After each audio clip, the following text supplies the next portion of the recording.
issue of Mr. Numbervator's Maths comic book series today. You are now tuned into the Mr. Numbervator show every Wednesday from 5:30 to 6:30 p.m. on Chalk Hill Community Radio Station. Let's get mathematical. Hello, good afternoon and welcome. It's Wednesday, it's 5:30, and you know what that means? It's the maths show with me, Mr. Numbervator, on Chalk Hill Community Radio. Now, you know me by now. You've listened to me long enough, and you know I always say the same things. I love this show. And what I love about this show is that I get to speak with a variety of young people, middle people, and older people. And it's all about maths. It's all about how can we get our young people tuned into maths, excited by maths, learning maths, and achieving maths. Today's show is a little bit different because I'm going to be interviewing someone really, really, really special. And I mean, this person, this lady, is going to be explaining so much about how you can build yourself up so that you can achieve whatever you want to be able to achieve. And we're talking about young people. We're talking about young people aged between 11 to 20. We're talking about the whole range. This evening, in the studio with me, apart from Dean, who you always know is here with me, we've got a special guest visitor from New York.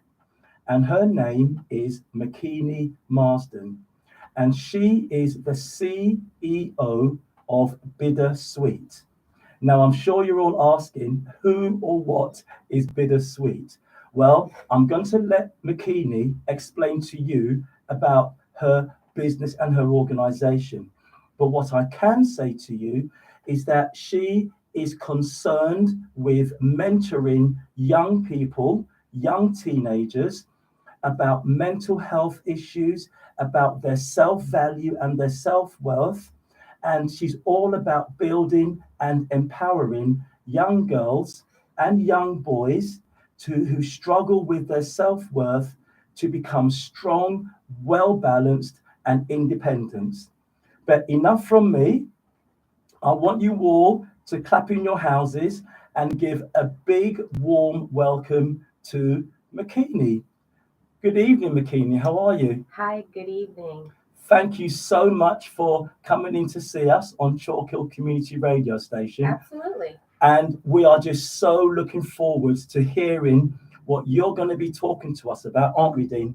Yes. So interested because there's a lot of young people who ring into me and they call into me, they send me messages about when they're in the classroom, they're easily distracted because maybe some of the boys are distracting them or they feel that they're not good enough.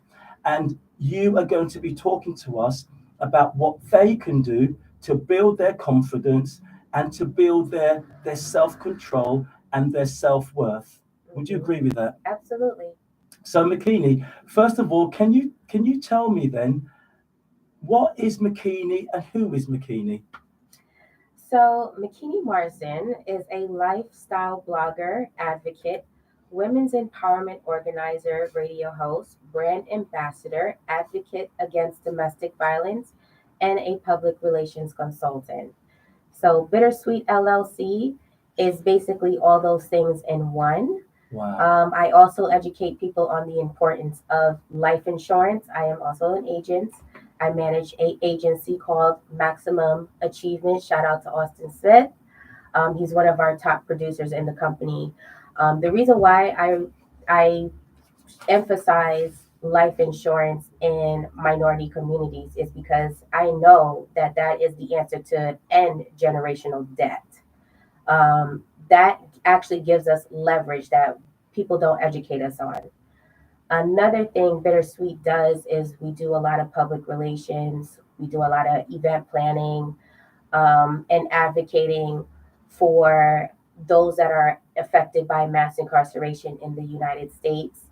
and we also advocate about racial disparities within our country and Wow. communities. Wow, that's a lot that that you're actually embarking and that you're doing. Yeah. You mentioned generational debt. Can you explain to the listeners what you mean by that, please? So generational debt. A lot of the times, well, let me start by saying that in my country we do have a big issue with gun control, Mm-hmm. and because of that, we happen to have a lot of deaths that happen every day. Somebody's Every getting day. shot by youth, Wow. and these people are aging from 12 to about 20 years old. Those are babies. They haven't even embarked on life yet, 12 years old. and they're getting gunned down. How does a young 12-year-old get involved? Because they're meant to be in education and learning and enjoying learning, and they're starting out on life, as you just said. How do they get involved with guns and Well, knives? the thing about it is that goes into the law. So, depending on what state you're in, you can carry. You can carry, and you can have a legal rifle in your home. So these Wow. children have access to guns a lot easier. Sometimes they take their parents' guns from hunting and they take it to the schools, and that's why we have a lot of mass shootings that are happening. Gosh. So it's easy accessible. It's more accessible to have a gun than it is to have access to alcohol, Wow. And unfortunately. it is unfortunate because, as I've just mentioned, we've got these young people who are meant to be in education. You mentioned the age of 12. A Yeah. 12-year-old shouldn't even know what a gun does or where to find a gun or want to hold a gun. What makes them want to do that then? It's learned behavior. If Right. it's culturally, from what I've been told, it's part of the culture to learn to teach your children how to hunt. Um, Hunt, emphasize on hunt. Yes, yes, yes. So while they're hunting, they then decide, okay, if I'm having an issue at school, I want to end this problem.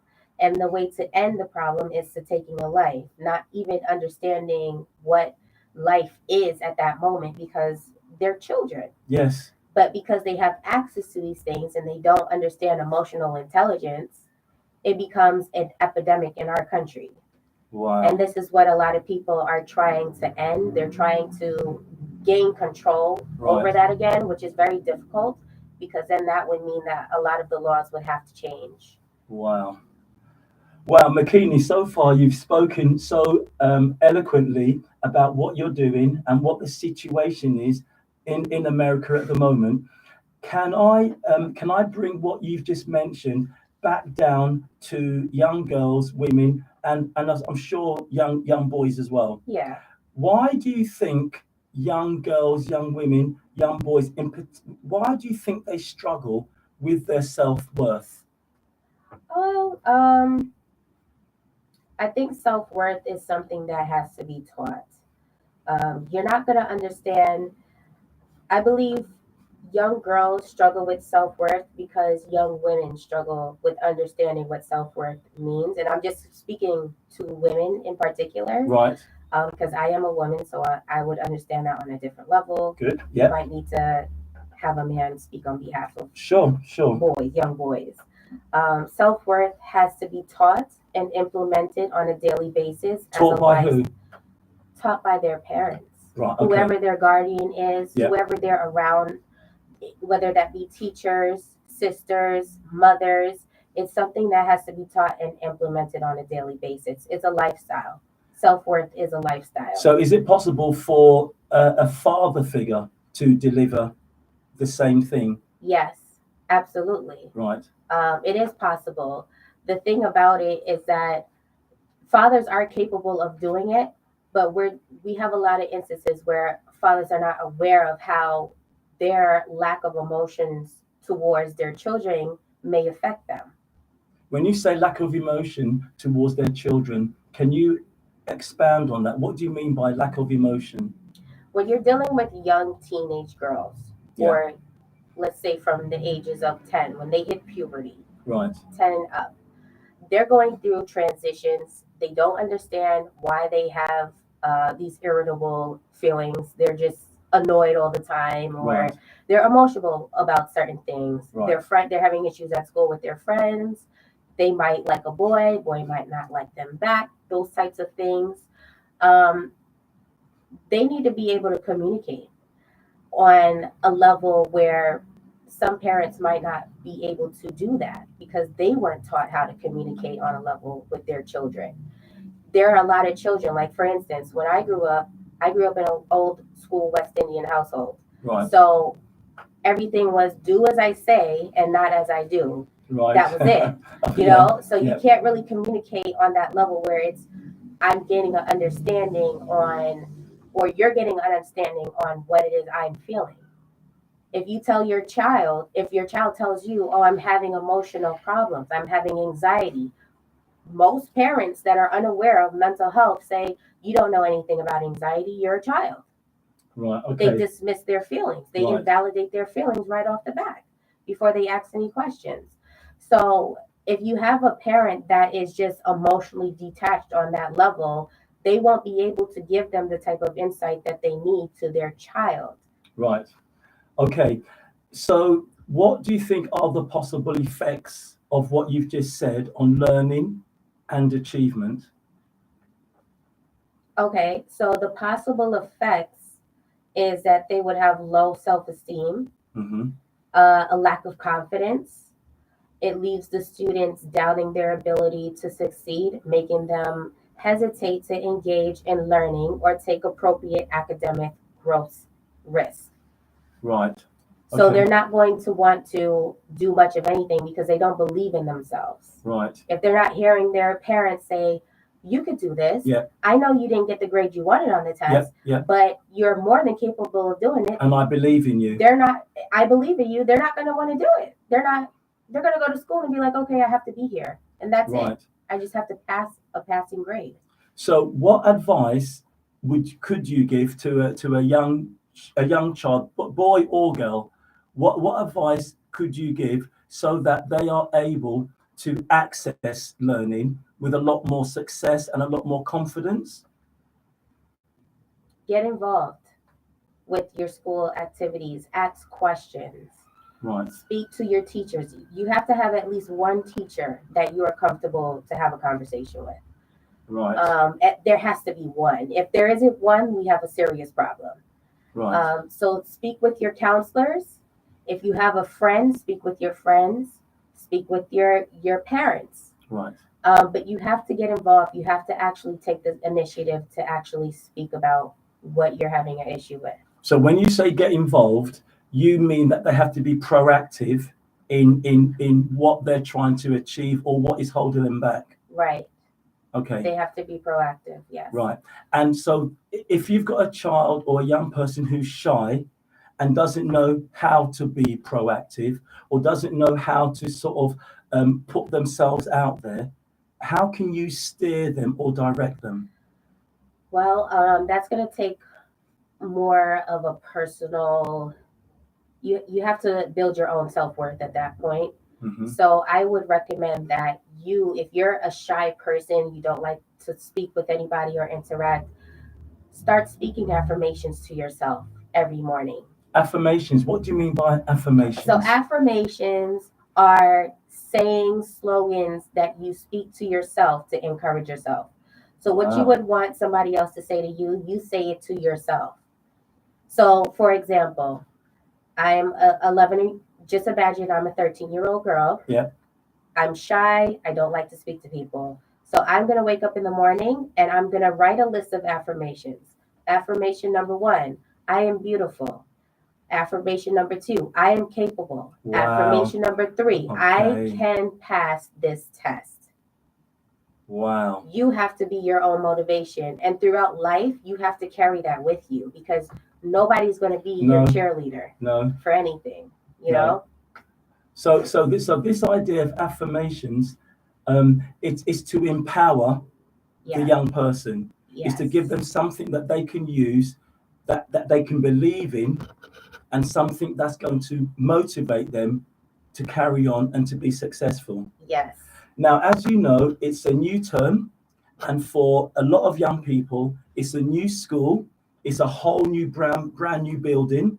They've been used to sort of in the primary school here. They're used to having one classroom where all the lessons are delivered to them and presented to them.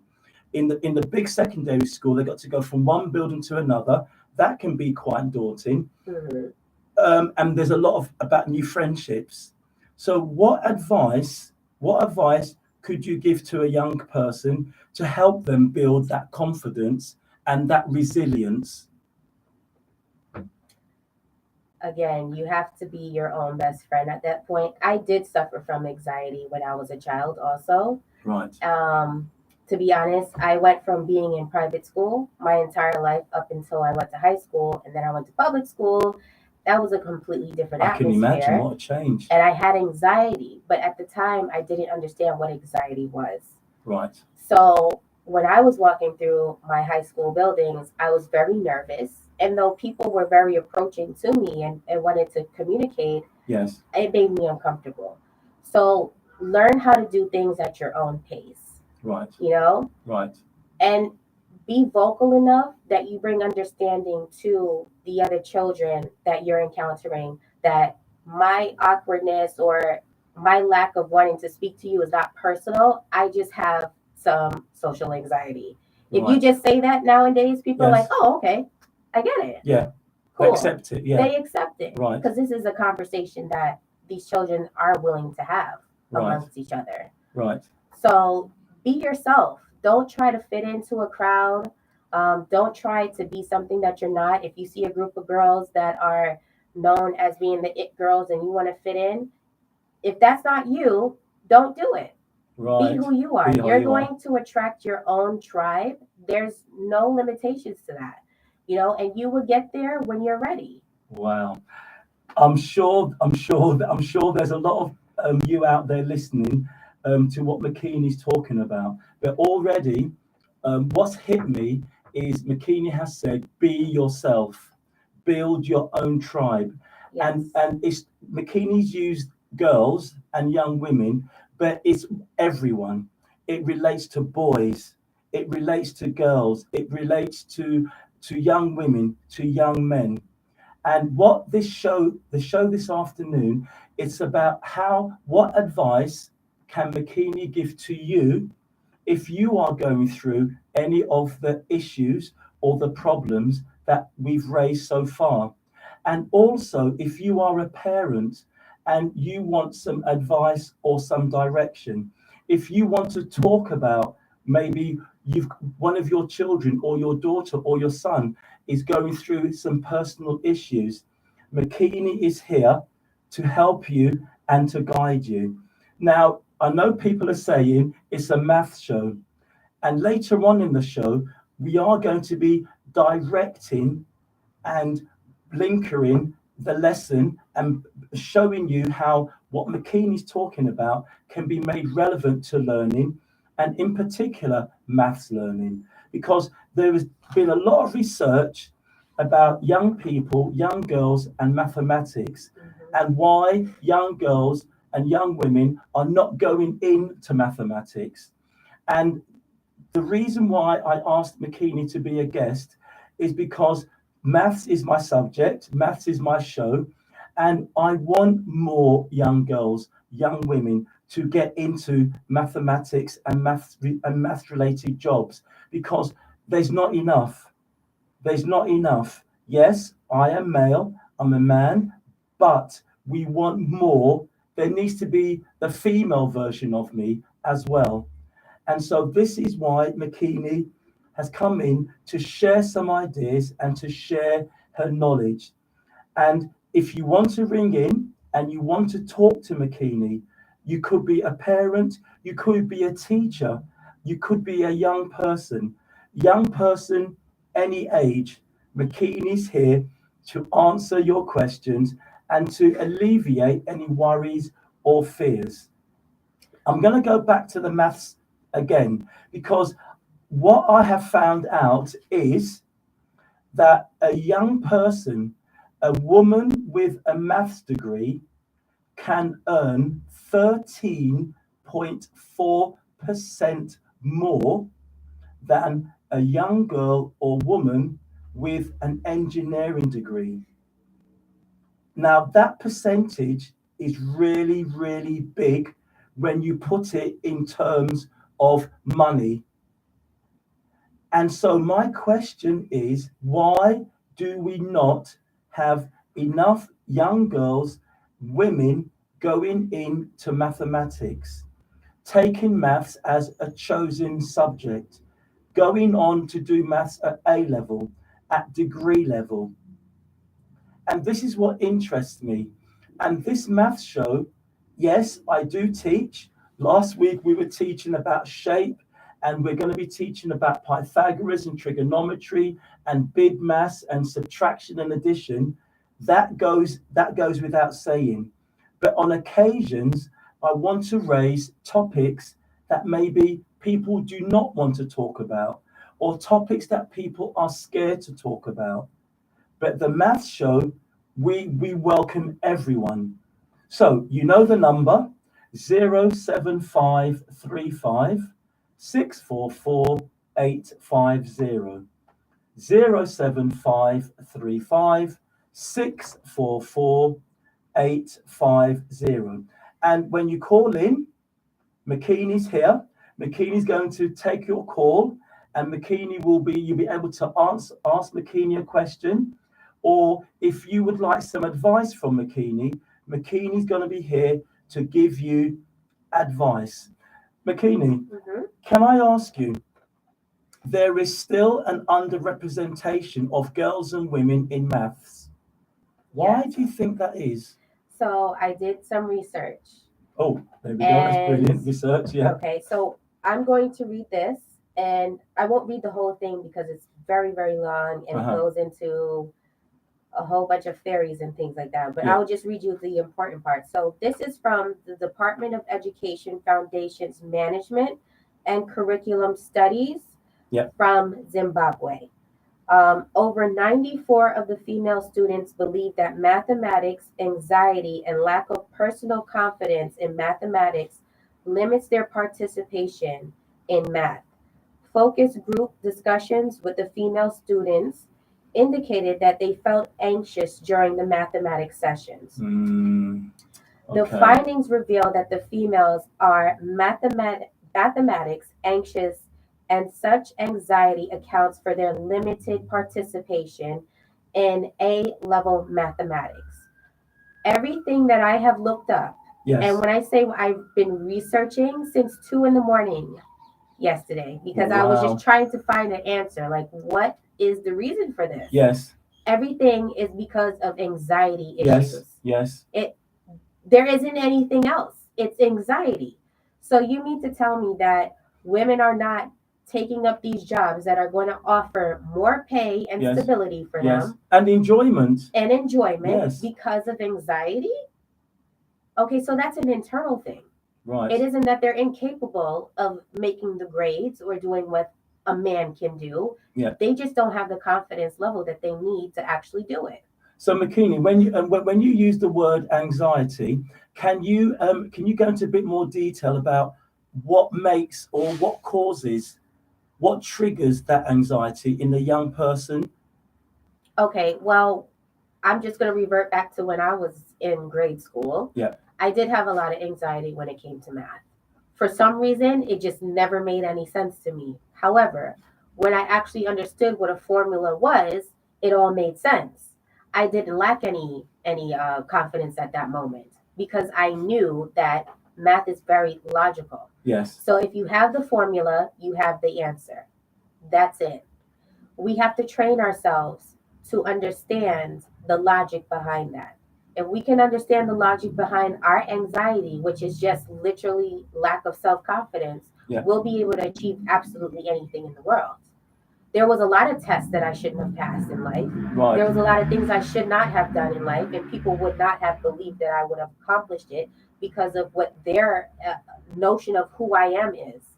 Okay, so you have to understand who you are as a person. And when you're young like that, you're still trying to get a grasp of that. You're trying to feel and find your way. And there's so many influences. You have your friends, then you have boys that might be picking on you in school, and you're confused because in your mind you feel like you're this person, but everybody else sees you as that. Stop thinking about what everybody else sees you as you. Right. Stop thinking about what their projection is on you. Right. If you view yourself in a light, have tunnel vision. That is who you are. Wow. You're going to evolve in life, Yes. and that's normal and natural, yes. Yes. But you need to take what you are, embrace it, and shut everything else out. Do you know what? Those words, the words that you've just said, take who you are, take what you are, and embrace it. And those 5 or 6 words that Makini has just said, I know that is the answer. And young people out there listening, the advice and the way that Makini is talking is for you to listen, to take it on board, and to do something with it. Makini is not saying you have to do it this way or that way. What Makini is saying is that she's given advice so that if you are feeling that way, then you've got the tools to be able to dig yourself out and to make yourself better. Yes. We've got a caller on the line. I think it might be for you, Makini. Good afternoon, caller. Can you tell us your name, please? Hello, my name's Rama. Good afternoon, Rama. How are you?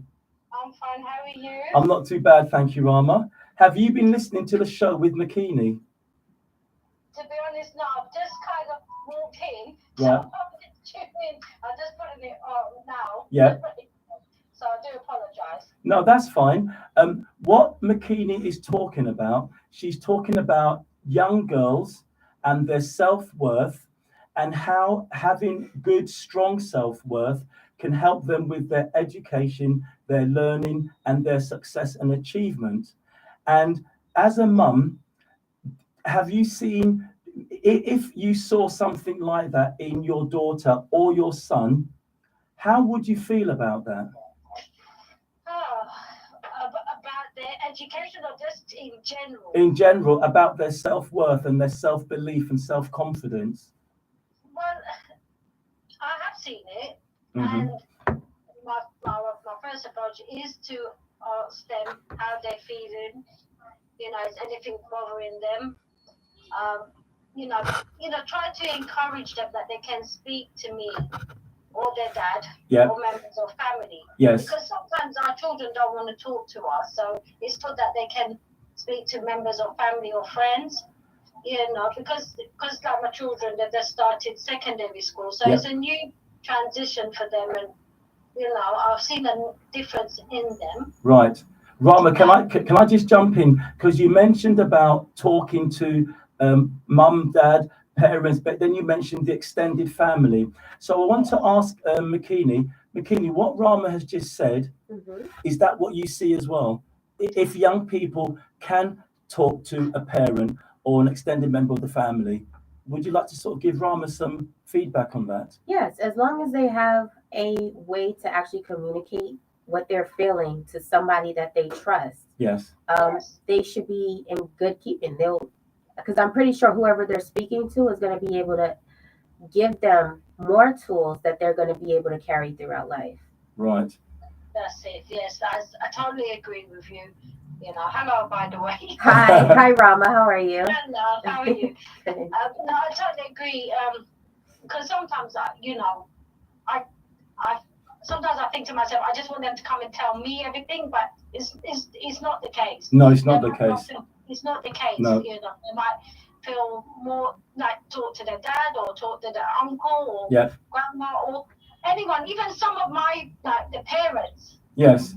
At school. Yes. They always ask, are you okay? Are you fine? And this and that. And sometimes I've heard them saying things differently, like maybe they might have not mentioned to me, but they've mentioned to the other parents. So it's good that they're saying other things. And especially now because they started secondary school, it's a new thing for them. So I don't want them to bottle things in. They probably will not say everything, but I don't want things to, how can I say that, feel like it's a burden on them that they, everything is like a weight on their shoulder. I don't want that. Right. They're gonna go through things. They're gonna go through life. Sure. Learning new things. But I don't want it to be a burden. I want them to come and speak to me or my husband or family or friends. Right.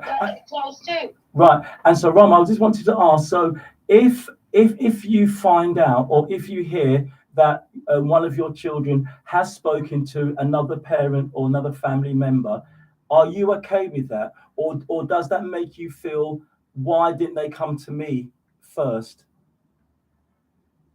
If you asked me that maybe a year ago or so, I would say, why didn't they come to me first? Right. But now I wouldn't say that. It depends, because I'm glad I know what is going on. Right. Right. I can help my child, I can help my daughter, I can help my son. If I don't know, if they don't say anything, I won't know. Right. So it's better I know. Yes. Whether they tell me or someone else, or then I can help them. My main thing is to help my children, to be the best. Wow. And actually, we're not all perfect. We're No. going to go through life. Of course. So, we're going to have our ups and downs. But if I can help my children, I will help my children. So, Makini, based on what Rama's just said, what advice or what direction can you give her so that she feels so that Rama has got something to work on and to use in the future? Keep encouraging your children, even if they don't ask for it. Yes. You can randomly say, "I'm proud of you. Yes. I'm happy that you're here. I'm happy for what you're doing in life, and I want to see you continue to do more." Because Wow. that in itself will encourage them to do better at whatever it is that they're doing. And it would also open up another opportunity for them to communicate with you. Like when I was younger, my mother and I had a really close relationship. However, there were some things that I couldn't say, so I would write it in letter. And that was our strongest form of communication. And she would write me back. So I would write to her what it was I was challenging, whatever was challenging to me emotionally. Wow. And that kind of built our bond as I got older. Yes. Well, we got older. And as I became an adult, she was no longer parenting me. Okay. We were friends to each other. So there will become a point in time where you will be friends with your children. You just have to build that level of communication with them. Wow. And it starts at a young age. And Rama, how do you feel about what Makini has just said? Well, I totally agree with her, and I've actually seen that. How you're saying, say you're proud of them. Don't keep nagging them. Yeah. And they will open up, and I have seen that. They probably won't say something to me, but I might say something to my husband because they might feel more, at ease speaking to him. But like you mentioned about saying you're proud of them, and no matter what, encourage them. That does work. It does. I know it does. Wow. And Rama, can I ask you, is Narayani around? No, she's actually not feeling that well, so Oh. she's gone to lie down. Sorry. No problem. She fell asleep. That's fine. She was, but she wasn't feeling too well. No problem. I'm doing so much homework every day. It's not homework for me, is it? Just to get that clear. Okay. I have to start giving them homework. Oh dear. Okay. It's not usually like her, but she's actually falling asleep. Wow. So Rama, what have you seen? So Narayani has been back at school for the last maybe 6 or 7 days. Yeah. How have you seen her settling in to secondary school? I think Marianne is settled in well. Yeah. What I've seen. Yes. I do ask her, is everything okay? She says yes. So I think with her, she's settled in. But I think she's learning as well. Because it's not going to be the same every single day. It's just it's a new thing. They're going to have new teachers. Yes. Different the way the teachers teach, how they are. I think Narayan is seeing that a lot. With him, he's seeing that more. But he's more confident. He's more confident every day when I've seen him come back home. Yeah. He's been more confident, like how he is how he talks about the place and his teachers and the kids. So I have seen a difference. So if I see them a bit quiet or something like that, I will ask them and see what they say. Yeah. See what they say. Oh. What's happened. Okay. I think they settled in so far. They've been okay. Fantastic. Rama, can I just once again thank you for calling into the show. You always support the show. Your children, your children always work hard when they come onto the radio. And I know that Makini is shaking she's nodding her head, because what you have said makes so much sense. Thank you, Rama. Thank you. And thank you for the advice as well. You know, it's not only for our kids as well, for us as well, speaking to someone and someone telling us what we can do for our kids is encouraging and very good for me, hearing what we can do as well for our kids is beneficial for our children as well. And you know what you just said, Rama? It is about us as well. It is about us. So I'm sitting here listening to you and Makini, and I'm also learning from the conversation and the interaction between you two. And as an adult, I think we always have to be prepared and ready to learn and to change. And so some of the things that you've said and some of the things that Makini has said, I'm going to take them on board, because we do make mistakes, because we are still learning, and we're on a road as parents, and we don't always get it correct. We don't always make the right decisions. But as long as we've got the child and their love and their care at the center of what we are doing, I don't think we can go wrong that way. No, we can't. No, you know? Yeah, that's true. So, that's very true. Can I just say thank you very, very much? Thank you so much. Thank you so much, Makini. Yeah. You're welcome. Thank you for calling in. And have a lovely evening. Thank you. Thank you, Rama. And God bless. Take care. Thank you. Thank you. Bye-bye. Bye-bye. Now, you see, having someone to call into the show like that is amazing, because I as Makini was talking to Rama, I saw Makini's eyes, they lit up, because Makini was so excited to give information across, and she gave it across from her heart. You can tell that she really meant it. And the reason why she meant it was because she's felt it and she's experienced it. And that's why we invited her onto the show, because she's given us information. She's given us direction, because it's firsthand. And this is the power of a maths chat show. So who knows, in the future, we could have a maths show where we do talk to teachers, we do talk to parents, we have different guests coming in. And I'm sure that when Makini goes back to America, she will call into the show and be with us and talk to us and give us some more direction. We're going to go into a short ad break.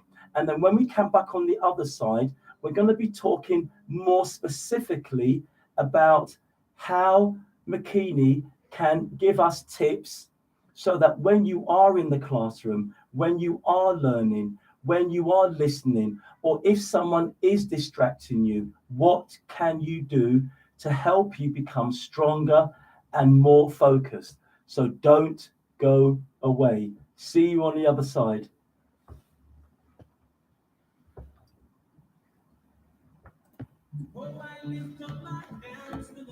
Crystal cookie, a Caribbean experience you'll never forget. What do you think so far, Makini?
You are now tuned in to the Mr. Numbervator show every Wednesday from 5:30 to 6:30 p.m.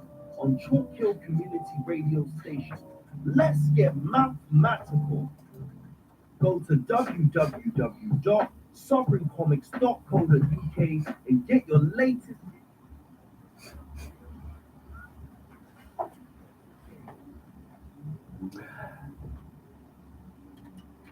Welcome back after that short ad break. Before we took that little break, we heard Makini speaking to Rama, who's a parent. She's a woman, and she's got a young daughter who has just started secondary school. Son. And a son as well. No, I have one son. Rama. Oh. Yeah, Rama. Yeah, Rama has got. You confused me there. Yeah, Rama has got one daughter, and she's got a son. They're twins actually, and they're absolutely beautiful. They're amazing. But what was interesting was the way that Rama, as a mum, as a parent, you could feel the love. And as you were talking, Makini, I'm going to repeat it again. As you were communicating with Rama, your eyes were just like sparkling, and that was telling me that you so believe in what you are saying, and that's because of experience, and that's because of the work that you do. But it always surprises me. Dean here wants to ask Makini a question, and the question that Dean is going to ask is very, very interesting, and this for me is one of the reasons why we have the show. It's not always going to be me talking. Dean, what did you want to ask Makini? Yeah, I just found the stuff that you were saying about young children experiencing things like anxiety at a very young age. It was really interesting. I wanted to know, is there a main issue why you noticed so much anxiety in that age group? Is there like a lack in the way things are being taught to children? Is there something to do with the educational system or something else? No, it isn't anything in particular with the educational system. It's more so about just regular everyday traumas that happen. Right. A loss of somebody that was close to them. It could be maybe them experience a serious illness, a loss of death. If they have their family has financial issues, it could be a lot of things that trigger it, but Right. it all stems from trauma. So trauma causes anxiety. And if they don't understand why they're actually feeling these things and if they're not even getting treatment for it, it can cause them a lack of confidence when it comes to social, them being social in school with other children, and how they view them academically. Okay. Makini, based on what Dean has just asked you, if I'm a teacher in a classroom and I'm teaching a concept to a young child, let's say 11 or 12 years old, and I see that the young child is becoming upset, they are withdrawing their concentration from the lesson, and they're not interacting, they're not concentrating, is it me, the fact that I've been too heavy with that child? Is it because I haven't appreciated what the child has come to the lesson with? How can I become a better communicator and a better teacher? Okay, so I did mentor about 15 girls last summer. They were about 13 to 20 years old. It was the most challenging experience of my life. And they were from the toughest neighborhood in New York, Brownsville, Brooklyn. I had an experience where one of my students was withdrawing, and she has been known to have very traumatic experiences throughout her life. So she came in with the acknowledgement that we knew her past. Yeah. However, she was progressing and then she regressed. I, at that point, had to find out what her issue was because I knew it wasn't what I was doing. If the rest of the students are thriving, what has happened or what has triggered you to regress? And it was a personal issue that she had with a whole another situation with somebody else. And that made her not want to work anymore. she shut herself down at that point. So she wasn't able to learn anything. She was becoming very disrespectful with staff, and staff was being very reactive to her behavior as opposed to trying to figure out what is triggering her. Right. Okay. You know, and okay. children are triggered, but they don't have the emotional intelligence to understand what is triggering them and why they're being triggered. It's for us as adults who Yes. have emotional intelligence to then Yes. say, okay, let's take a step back. Yep. Let's pull the student to the side and let's really find out what is causing this regression. Wow.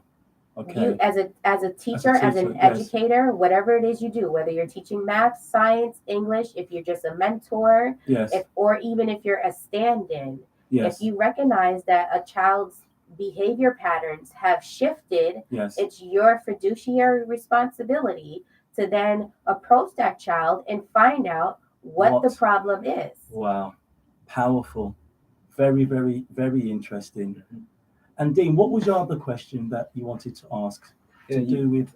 You mentioned something about generational wealth. Yes. And how you would teach or give information about using things like insurance. Yes. To create generational wealth. Mm-hmm. Is it?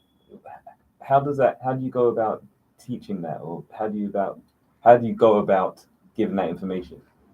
Okay, so when I started in the insurance industry and I did all of my training and my teaching, I realized that insurance, okay, what the wealthy do in America, probably here too, the laws might be slightly different. Yeah. But in America, what they do is they buy insurance policies per capita, which is per head. Right. They do that when the baby is not even born. Okay. The reason why they do that is because their policies are much less. It's less to keep up. You don't have to spend more than $50 to keep a policy up. Right. So if you buy something per capita where the child is very young and you pass that responsibility on to them while they're at an age where they can actually afford to keep up with it, let's say 18, yes. Okay, or 20 years old. We'll say 20, that's a little more realistic. So at 20, they can afford at that time to keep up a payment of $25 a month. Now, if they keep investing into this policy, they're now building generational wealth, because what happens is you have a cash value that builds up over time. So say you get a whole life policy, and this whole life policy has a cash value, and your cash value is increasing every single year until you pass away. Now, that child could then decide at maybe 35, they want to get married and buy a house now. They have a cash value to take that money out and buy a house. I get that. $50,000 down payment. Okay, I have a policy that my parents have paid into my entire life, so I'm going to use it. There's $200,000 of cash value in that policy. I can take $50,000 out. Wow. Okay. Put a down payment on the house. So should that be taught in schools? Yes. They don't. The reason why they don't want to teach it in schools is because now everybody will be on the same level. So this is information that they have to seek out and learn. And the problem is within, especially our communities, is that we're not taught it and we don't seek this information out. So let's say, for example, let's say the hood, we're in the hood now. Yes. Okay. And we know what happens in the hood. Yes. Ray Ray got shot. Yes. Ray Ray's no longer here. Yes. Now we're having a GoFundMe page to put Ray Ray to rest. Yes. A GoFundMe page for the bare minimum. Wow. It costs about, I think it's about 20,000. It might be less than that. I'm gonna say about 10,000 now. All right. That's the lowest amount to bury somebody. Right. So you're raising $10,000 to put somebody in the ground and lay them to rest. If Ray Ray had a policy and it was accumulating. First of all, if he had a policy, he would have been covered. His family and the community would not have had to come out and put him to rest. He would have had that covered. Yes. And then if he had kids, he would have had his children covered. Wow. Because that's what policies do. They cover you in case there's an unexpected death that occurs. Now, say you get a policy and in your mid-30s, you become terminally ill. Your policy is going to cover you regardless if you are terminally ill because you had the policy before you were diagnosed with a terminal illness called cancer. Correct. So do you see how that Yes. kind of builds your generational wealth? Because now the community is not coming out of pocket. Now your family's not responsible for having to pay final expenses. The whole point is to invest your money, not spend it. So if we're constantly spending our money on things and we're spending thousands of dollars, we're putting ourselves in debt. And then we're putting our children in debt. Correct. Because now I had to put I had to pay for my cousin's final expense, and my brother and my uncle and their friends and their friend. So it's a constant burden. It's a constant cycle that does not end because this is something that we're not taught. Wow. So now when you have your children and their children and they're expecting you because you've been taking care of them their whole life and boom, you're gone. They're expecting something. Of course. Anything really. And there's nothing. So then you have a lot of kids that go into foster care now because their parents can't take care of them, or one parent died and the other one is nowhere to be found, or whatever the case is.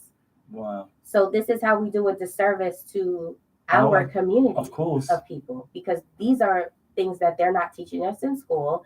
And then on top of it, there's the ignorance of insurance that, oh, we don't need it. I'm still alive. Okay, you're not going to be alive forever. No. So then what happens when you die? Now we have to, while we're mourning, you not being around, now we have to figure everything out. Of course. Do you know how traumatic that is? So then that goes into trauma, stress. Wow. Then you have children, and you see why they're not performing academically. Yeah. So even though they're not saying, oh, I'm traumatized by my great-grandfather or my grandfather that passed away unexpectedly, and then everything, the drama that happens, because they say the best and the worst come out at weddings and funerals, right? Very true. Of people. Very true. So now you have these children that are not vocal to say what they're feeling. And then if you have an old school family, a children's place is a children's place. You're not to say anything. That's right. So now they're internalizing everything. They're silent. They can't say anything. They don't know who to talk to. And then you're wondering why they're failing in school. And then when they get older, explosion. There you go. Wow. Yeah. Wow. Cycle continues. Exactly. The cycle continues, and it just keeps perpetuating over and over. Wow, Makini, the way you're speaking is just, as I said again, it's the words that you're using and the way that you are expressing the words that is making what you are saying so meaningful and so powerful. A couple of girls asked me to ask you this question, and they said that they worry about getting poor grades in their learning, especially in maths, and that boys will ridicule them. How can you support those girls to be able to deal with this particular issue? Because they were saying to me that they're scared of putting their hand up, they're scared of giving the wrong answer, and they're scared of people laughing at them. Okay. First of all, there's no such thing as a stupid question. Okay. Wow. So we need to eliminate that. Right. If you are unaware of something, you're looking to seek an answer. If the answer you thought was wrong, that means you're learning. Okay? So just keep that in mind first and foremost. If anybody is teasing you, it's because they're lacking something. Remember that. So it's their problem. It's not yours. It's not your problem. It's not you. Right. Okay. It's not your problem. You have to stay focused. You're going to have people that don't like you for no reason at all in life. It's not going to stop at school or high school or college. You're going to go into the work field and you're going to deal with the same things. You have to learn to center and balance yourself. Yes. And if you can learn that at a young age, do it. You have to stay focused. So if people are making fun of you, block it out. If it's to the point where you feel like you're being bullied, you Yes. need to go talk to the teacher. If the teacher's not doing anything, you need to go to the principal. If the principal isn't doing anything, you need to go to your parents. And if the parents aren't doing anything, you need to go to the authorities. Wow. That is the steps that you need to be taking. And you've just explained step one, teacher. Amazing. Absolutely amazing. Makini, it's interesting because someone sent me a message and you've mentioned principal and you mentioned dollars. Dean, can you find out what's the exchange rate at the moment, pound to dollar? Or do you know the exchange rate, Makini? Roughly. No, I think it changed. Yeah. I'll give it to you. Yeah, because when you mentioned a figure, I think it was $20 or whatever, and I think some of the young people are trying to figure out. Oh yeah. Yeah, Sorry. you know what is $20 in sterling? It's 0.86 pence. 0.86 pence. Yeah, so 86 pence, $1. Oh, $1 is Yeah. 86 pence. Wow. Mhm. Because I remember it used to be $1.5 to the pound. Yeah. Now it's really bad. Yeah, it's bad. Yeah. So therefore, $20. Is about 30, Wow. 25-ish. That's a lot, isn't it? It is. Well, yeah. It's not a lot in terms, but I'm just saying the exchange rate has just completely changed. Yeah. And people listening, you've heard me talking about the exchange rate. That is what maths is all about. It is about the exchange rate. And you do need to be able to convert from pounds to dollars, euro to pounds. So as we're talking about the maths, and Makini's been talking about, women, girls, boys, empowering young people, teenagers, mentoring, building your self-worth and your self-confidence. This is what the show has been about today. And the fact that Dean asked a couple of questions, can you see what's happening now? Makini's coming to the studio. What she's been talking about has been so interesting and so powerful and so important. And please don't sit there thinking, what's this got to do with maths? This has got a lot to do with maths, not just maths, but with every curriculum topic and subject that is taught in the primary, the secondary, at college. And Makini went even a bit further and spoke about the workplace. I don't like when it gets to 1829 because that's telling me that we have to wrap up the show. We could carry on talking to Makini for the next 2 hours, couldn't we, Dean? Of course, yeah. And I'm sure there were more questions. But Makini, can I just offer our immense gratitude and thanks for coming to Chalker Community Radio Station, because you've just been phenomenal with the way that you've spoken, the way that you engage with Rama, the advice that you've given us, the way that you were taking questions from Dean that maybe you weren't expecting, but you gave the answers so clearly and so confidently. Thanks for having me. No, but before you go, don't rush off. Before you go, if I was to ask you to sum up yourself in 3 words, what would those words be? Now, have I put you on the spot? Resilience, beautiful word.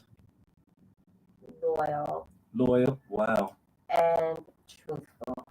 Wow, resilience, loyal, and truthful.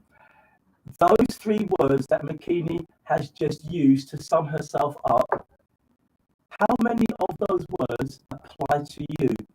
Or can you use those words to affect and to bring about change in your life? We really hope that today's show has been informative, it's been exciting, it's been revealing. But the most important part of the show is that you have been educated. And the maths show is about education. Yes, it is about maths education, but education covers all topics and subjects. And maths covers all topics and subjects.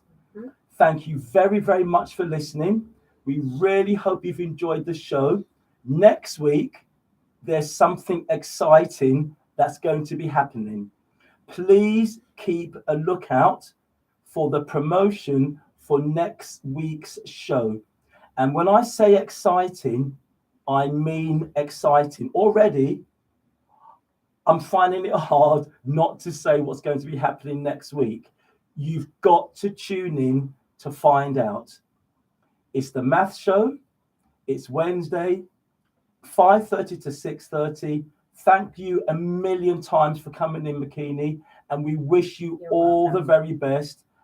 Have a lovely evening, everyone, and we look forward to seeing you and speaking with you next week. Bye-bye. Awesome.